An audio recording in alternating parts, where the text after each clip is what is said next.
এবার আমি যাই, তুমি কোথায় যাবে? আমার মন মানে না। ও গোবিন্দ, আমি যাব বৃন্দাবনে। ওগো আমার মন মানে না, যাব বৃন্দাবনে। আমার মন মানে না, যাব বৃন্দাবনে। আমার মন মানে না, যাব বৃন্দাবনে। ওগো নয়ন ভরে হেরিব সদা, নয়ন ভরে ও দুটি নয়ন ভরে, দুটি নয়ন ভরে এই সদায় মদনা মোহনে। আমার মন মানে না, যাব বৃন্দাবনে। হরি বল হরি বল, যাব বৃন্দাবনে। আমার মন মানে না, যাব বৃন্দাবনে। কি বললেন কথাটা? এবার আমি বৃন্দাবনে যাব, এবার আমায় বিদায় দাও। প্রভু তো চলে গেলেন মা, আর গোবিন্দকে বলে গেলেন বিবাহ করো। হ্যাঁ, কি হলো? প্রতিদিন ভিক্ষা করে দিনে 4 বার সেবা দেয়, 4 বার দিনে 4 বার ভোগ দেয়। ওই যে প্রভু বলে গেলেন বিবাহ করো, তাই একটা শুভ দিন দেখে 1 বছর যেতে না যেতে বিবাহ করলো। বিবাহের পর স্ত্রীকে নিয়ে ঘরে এলো, আর যেদিন স্ত্রীকে নিয়ে ঘরে এলো সেদিন থেকে ভগবানের সেবা একবার কমে গেল। আগে সারাদিন ভগবানের জন্য ভাবত, এখন সংসারে একজন সদস্য হয়েছে, তার দিকে সময় দিতে গিয়ে 4 বারের জায়গায় 1 বার কমে হয়ে গেল 3 বার। গেল 3 বার, 1 বছর যেতে না যেতে হলো একটি পুত্র। ছেলের নাম রাখলেন, ঘরে যে বিগ্রহ, কি নাম? গোপীনাথ। ছেলেরও নাম রেখেছে গোপীনাথ। আর যখন গোপীনাথ ঘরে এলো সেদিন থেকে ভগবানের সেবা আরো 1 বার কমে গেল। হয়ে গেল কয়বার? 2 বার। আগে হচ্ছিল 4 বার, এখন সংসার হয়েছে তো সংসারে একটার পর একটা কাজ বেড়ে যাচ্ছে, দায়িত্ব বেড়ে যাচ্ছে, ভগবানের প্রতি দায়িত্ব একটু একটু করে কমে যাচ্ছে। এটা শুধু গোবিন্দ ঘোষ নয়, এটা আমাদেরও হয় কি, তাই তো? আগে একটা কুঁড়ে ঘর ছিল, সেই ঘরের এক কোণে গোবিন্দ ছিল, সারাদিন তারই সেবা ছিল। এখন ভগবানের কাছে চাইতে চাইতে 1 2 3 করতে করতে 5 তলা ফ্ল্যাট হয়ে গেল, বাড়ি হলো, গাড়ি হলো, টাকা পয়সা ব্যাংক ব্যালেন্স হলো, বিষয় সম্পত্তি হলো। এখন তাদের কথা ভাবতে গিয়ে দিনান্তে ভগবানকে 2টো নকুল দানাতে বসে সময় আর হয়ে উঠছে না। নিতাই গৌর হরি বল। এটা অনেকের ঘরে হয়। আবার নকুল দানা 2টো যে নিজে সেবা করব প্রসাদ, সে সময়ও নেই। খায় কারা? পিঁপড়ে যারা। 24 ঘন্টার মধ্যে 2টো নকুল দানা, খেলেও নকুল দানা, না খেলেও নকুল দানা। কি দেন? নকুল দানা সেবা দেন তো? বলছে হ্যাঁ। সবাই যে দেয় তা নয়, এখন সবাই আপনারা ভগবানকে অবশ্যই ভালোবাসেন, তার প্রমাণ হরিবাসরেই দেখা যায়। আমরা বিভিন্ন জায়গায় যাই তো মা, বিভিন্ন জায়গায় যাই, দেখি তো এখন কত জায়গায় কীর্তন হচ্ছে, কত জায়গায় কত ভক্ত সমাগম হচ্ছে, কত দূর দূরান্ত থেকে আপনারা আসেন। ভালো না বাসলে কোনোদিন কেউ এইভাবে বসে থাকতে পারে? হ্যাঁ, পারবে না। তাই মা এবার দেখুন কি হলো, সন্তানের নাম রাখলেন কার নামে? ভগবানের নাম। এখন কে আর রাখে? এখন আর ভগবানের নামে নাম রাখে? তাও কি আবার দেশি নাম নয়, সব বিদেশি নাম, জনি বনি, তাই না? লালটু পল্টু বিদেশি বলে, দেশের নাম চলবে না একটা। সব কোথায় কি বিদেশ থেকে পেয়েছে ওই সব নাম রেখে দেয়। আর যদি বলে একটু ভগবানের নাম রাখতে, কারা বলে? আমাদের বাপ ঠাকুর দাদারা বলেন, ওরে ঠাকুরের নামে নাম রাখ রে, বলে ওসব চলবে না, ওসব ব্যাকডেটেড। এখন কত ভালো ভালো নাম বেরিয়েছে, পাপাই, মানে পাপা দূরে থাকবি কেন, সব আমার বাড়ি আয়, তাই না? দেখুন, নাম রাখতে গেলেও একটু চিন্তা ভাবনা করে রাখতে হয়, তার প্রমাণ হচ্ছে সেই অজামিল, তাই তো? আগেকার সময় মায়েরা ভগবানের নামে নাম রাখতেন কেন? দিন অন্তে একবার যদি তার নাম ধরে ডাকি, সেই নামটা তো প্রভুর নাম, তার নামটা তো উচ্চারণ হবে। নিতাই গৌর হরিবোল হরিবোল। তাই যে কোনো কর্ম করতে গেলে আমাদের অনেক ভেবেচিন্তে কাজ করতে হবে। তুমি যেমন চিন্তা ভাবনা নেবে, যেমন কর্ম করবে, তেমনই তো লাভটা হবে। যার যেমন ভাব তার তেমন লাভ। তা এখন কি হয়েছে মা? দিনে 2 বার সেবা। প্রভু মনে মনে চিন্তা করলেন, ভক্ত মায়ার বাঁধনে আবদ্ধ হয়েছে, আর আবদ্ধ হয়ে আমাকে ভুলে যাচ্ছে। তা এবার কি হয়েছে? প্রভু চিন্তা করলেন, যেমন করে মায়া দিয়েছি তেমন করে মায়া আবার কাটিয়ে নেব। তা কিভাবে কাটাচ্ছে দেখুন। একদিন ভিক্ষা করে সে ডাকছে নিজের স্ত্রীকে, মাধবী, মাধবী, যা কিছু ভিক্ষা করেছি 2 ভাগ করো, 1 ভাগ রন্ধন করো, আমি চললাম গঙ্গায় স্নান করতে, ফিরে এসে গোপীনাথের সেবা দেব। এদিকে স্নান করে এসে ডাকছে, মাধবী তুমি গেলে কোথায়? যেখানে ঝোলাটা রেখেছিলাম সেইখানেই পড়ে আছে, এখনো রান্না হলো না। বলি গেলে কোথায় মাধবী? সাড়া পাচ্ছে না। কোথায় গেল মাধবী? এত করে ডাকছে, সাড়া পাচ্ছে না। তাড়াতাড়ি করে ঘরের ভিতরে প্রবেশ করেছে। ভিতর ঘরে প্রবেশ করে দেখছে বিগ্রহ গোপীনাথের চরণে তার স্ত্রী মাধবী উপুড় হয়ে পড়ে আছে। চিৎকার করে ডাকছে, মাধবী, মাধবী কি হয়েছে তোমার? মাধবী তুমি কথা বলো মাধবী। ছুটে গিয়ে যেই না মাধবীর অঙ্গ স্পর্শ করেছে, দেখছে অসার দেহ। চিৎকার করে উঠেছে, গোপীনাথ, গোপীনাথ, এ তোমার কি হলো গোপীনাথ? এ আমার মাধবীকে তুমি কেড়ে নিলে। গোপীনাথ কি অপরাধ করেছিল আমার মাধবী? তুমি কেন কেড়ে নিলে? বলো গোপীনাথ, তুমি কেন কেড়ে নিলে? বারবার বলছে মা।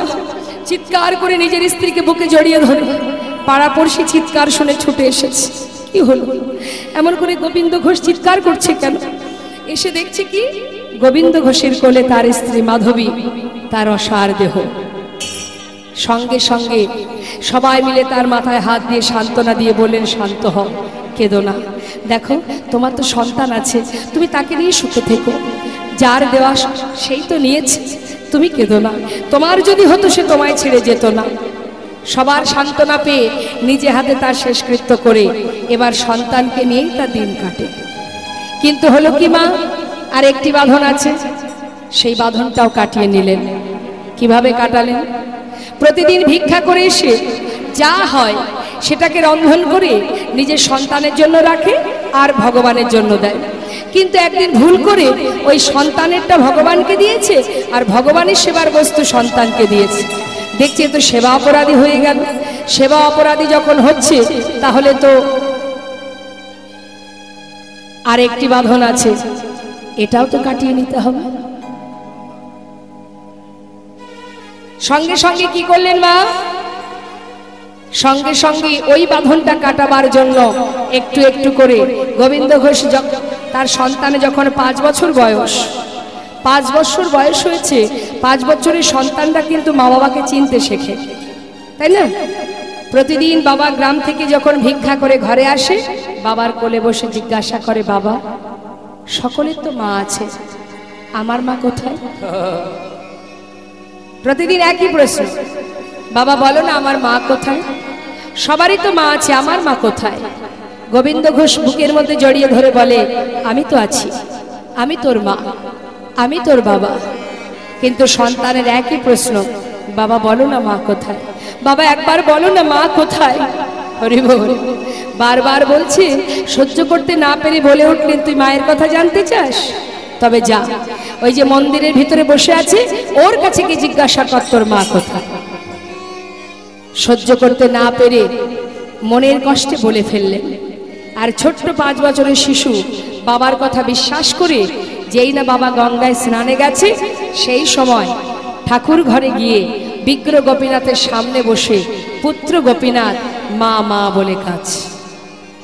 গোপীনাথ, গোপীনাথ, আমার বাবা বলল তুমি নাকি জানো আমার মা কোথায়? বলো না গোপীনাথ আমার মা কোথায়? বলে দা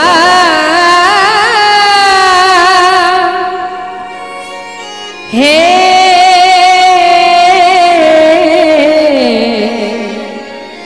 গোপীনাথ। বলো বলো কোথায় আমার মা, বলো কোথায় আমার মা, বলে দাও হে গোপীনাথ, বলো কোথায় আমার মা, হারিয়ে গেছে মা যে আমার, আমি খুঁজে পেলাম না, না না, কোথায় আমার মা, বলে দাও হে গোপীনাথ, বলো কোথায় আমার মা, ডাকি আমি মা মা বলে, মাঝে আমার নেই না কোলে,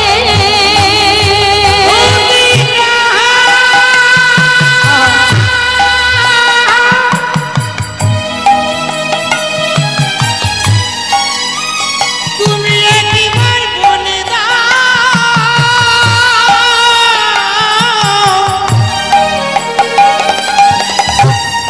আমার ছাড়া প্রাণ বাঁচে না, হরি বল হরি বল, তুমি বলে দাও গোপীনাথ, হরি বল, বলে দাও হরি বল। গোপীনাথ, ডাকি আমি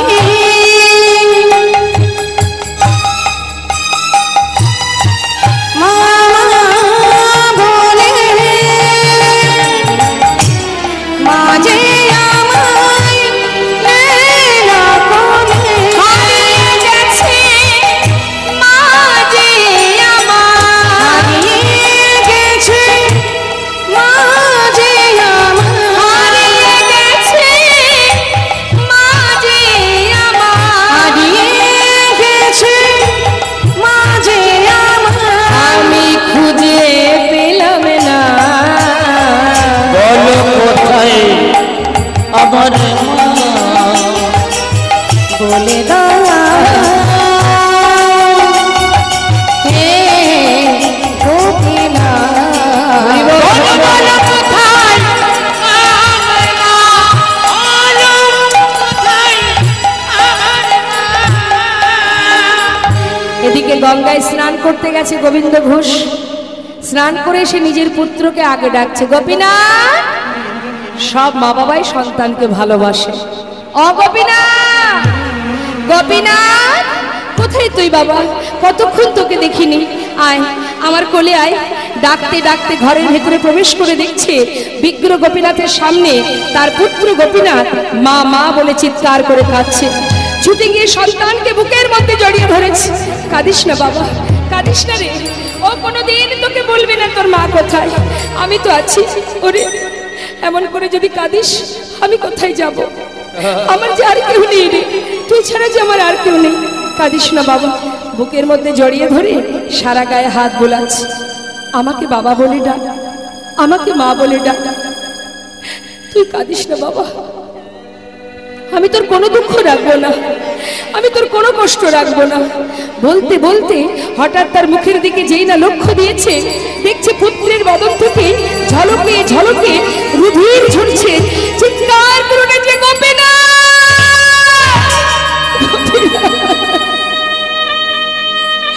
তুমি কেড়ে নিও না গোপীনাথ, আমার সন্তানকে কেড়ে নিও না।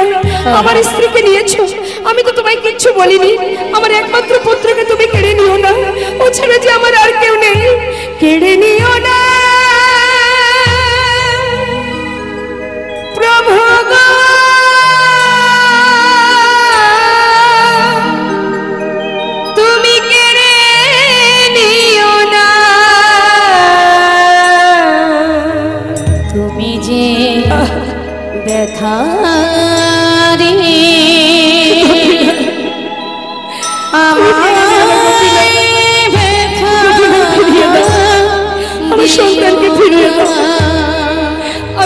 বলিনি আমার সংসার দাও, স্ত্রী দাও, পুত্র দাও? আমি তো চাইনি তোমার কাছে কিছু, তুমি তো দিয়েছিলে দয়াময়, তুমি কেড়ে কেন নিতে চাইছো বলো? দিলে যদি পুত্র মোরে, কেড়ে কেন নিতে চাও? পারি না সহিতে প্রভু গো, বলো কেন এত দুঃখ দাও? যে বিষম বেদনা আমি সহিতে পারি না, যে বিষম বেদনা আমি আর সহিতে পারি না।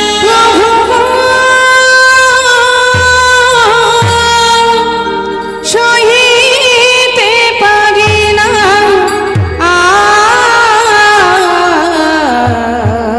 হরি বল, যে হরি বল। বিষম ব্যথারি আমায় ব্যথা দিও না। চলে গেল,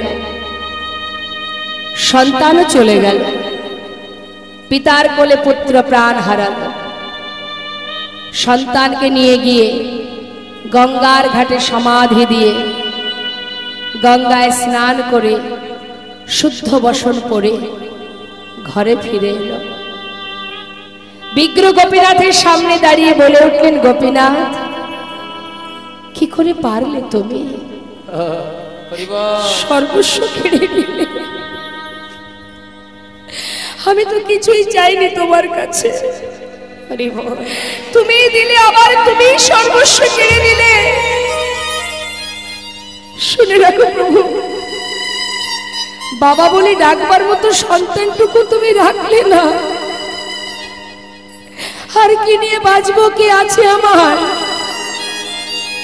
ঘরের মধ্যে শুধু ধুলায় গড়াগড়ি দিয়ে কাঁদে আর নিজের পুত্রকে ডাকে, গোপীনাথ কোথায় গেলি? একবার ফিরে আয় বাবা, একবার এসে বাবা বলে ডাক। চতুর্থ দিন হয়ে গেল, মা না প্রভুর সেবা হয় না নিজের সেবা করে, প্রাণ যেতে বসেছে। ভগবান বিগ্রহ থেকে সচল মূর্তি ধারণ করে এক পা দুপা করে পুত্র সেজে তার সামনে এসে দাঁড়িয়েছে। বাবা, বাবা কে? আমি তোমার পুত্র গোপীনাথ। আমার পুত্র? না না, তুমি কেন আমার পুত্র হতে যাবে? সে তো মারা গেছে। বাবা, এ জগতে কারোর যদি দুটো সন্তান হয়, তার মধ্যে যদি একটি মারা যায়, তবে কি বাবা আরেকটি সন্তানকে না খাইয়ে রাখে? একদিন তুমি নিজেই বলেছিলে আমি দুই পুত্রের পিতা, এক আমার পুত্র গোপীনাথ, এক আমার বিগ্রহ গোপীনাথ। বাবা, আজ 4 দিন হলো আমায় কিচ্ছু খেতে দাওনি, আর পারছি না। ও তুমি এসেছো বাবা বলে ডাকলে আমায়। তুমি জানো এই জগতে সবাই কেন একটি সন্তান কামনা করে? শেষের দিনে মাতা পিতা শেষকৃত্য করবার জন্য। হরিবল হরিবল। আজ তুমি সবটুকু কেড়ে নিলে, পারবে তুমি শেষের দিনে আমার শেষকৃত্য করতে? বাবা বলে ডাকলে, কিন্তু তুমি পারবে বলো আমার জন্য কাছা নিতে, আমার জন্য হবিষ্যন্ন খেতে? বাবা, আমি তোমার অঙ্গে স্পর্শ করে কথা দিলাম, আমি তোমার শেষকৃত্য করব, আমি কাছা পরিধান করব, 1 মাস হবিষ্যন্ন খাবো। তোমার অঙ্গ ছুঁয়ে কথা দিলাম, 1 দিন 2 দিন নয়, পৃথিবীতে যতদিন চন্দ্র সূর্যের উদয় হবে আমি ততদিনই তোমার শেষকৃত্য করে যাব। বাবা, এবার কিছু খেতে দাও। হরিবল হরিবল। কয়েক বাড়ি থেকে ভিক্ষা করে এনে সেবা দিয়েছে মা। বেশ কিছুদিন চললো এইভাবে। হঠাৎ গোবিন্দ ঘোষ শয্যাশায়ী, আর পারে না চলতে। ভগবান পুত্র সেজে শিয়রের পাশে বসে গলা জড়িয়ে ধরে কাঁদে। বাবা, তোমার কষ্ট হচ্ছে? না রে, কষ্ট কেন হবে? অন্তিম সময় সবার জীবনে আসবে, চলে যে সবাইকে যেতে হবে, কষ্ট কেন হবে বাবা?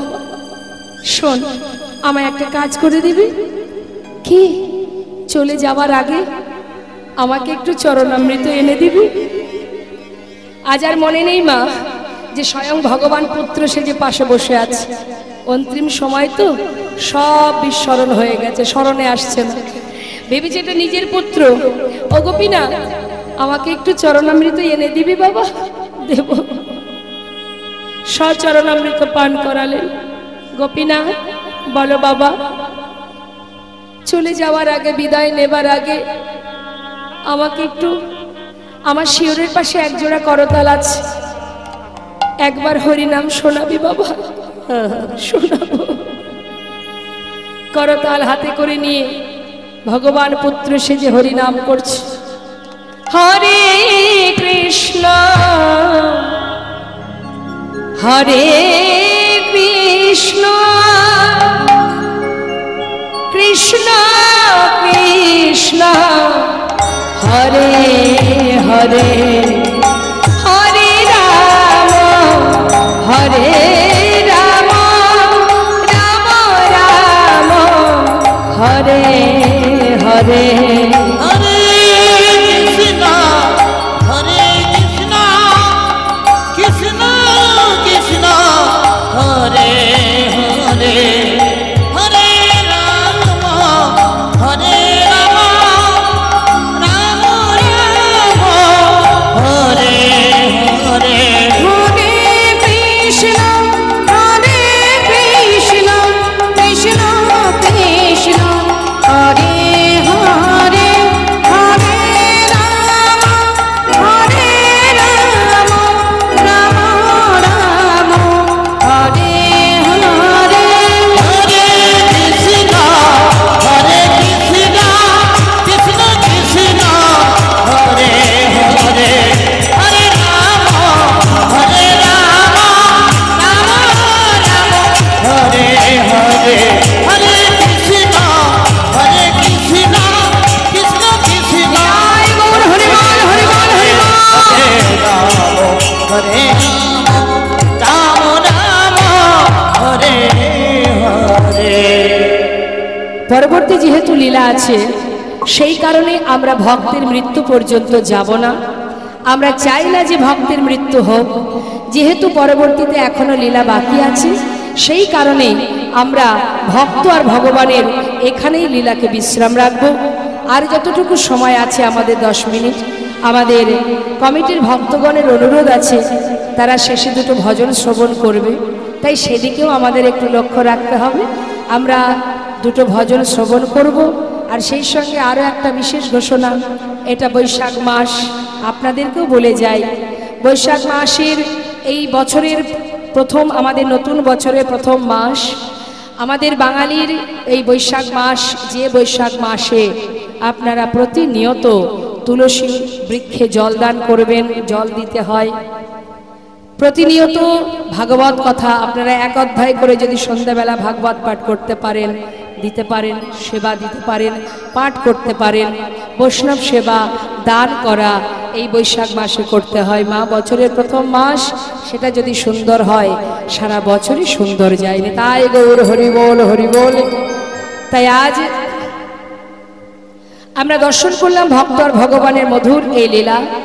অবশেষে ভগবান সেই ভক্তের মনোবাঞ্ছা পূর্ণ করেছিলেন, যেটা আজও বর্তমান। আপনারা যদি অগ্রদ্বীপে যান, মকর সংক্রান্তি তিথিতে যারা গিয়েছেন নিশ্চয় দেখেছেন, আজও তার অঙ্গে কাছা পরিধান করিয়ে ভক্তের জন্য সে পিণ্ড দান করে চলেছে। যতদিন পৃথিবীতে চন্দ্র সূর্যের উদয় হবে ততদিনই কিন্তু এই ক্রিয়া চলবে। হ্যাঁ, তো দর্শন করে আসবেন। যে সময় গঙ্গা স্নানের যোগ আসে মকর সংক্রান্তি তিথি, যে সময় আমাদের জয়দেব মেলায় বিশাল মেলা হয় বীরভূম জেলায়, আবার এদিকে গঙ্গাসাগরে মেলা হয়, ঠিক সেই সময় ওই অগ্রদ্বীপেও সেই মেলা হয়। নিতাই গৌর হরিবল হরিবল। তাই বৈষ্ণব মহাজন বললেন, যুগে যুগে তুমি এসেছ ধরাতে, রাখিতে তোমারি ভক্তেরি মা। ওই না যুগে যুগে তুমি এসেছো ধরাতে, রাখিতে তোমারি ভক্তের মা। যুগে যুগে তুমি এসেছ ধরাতে, রাখিতে তোমারি ভক্তেরি মা।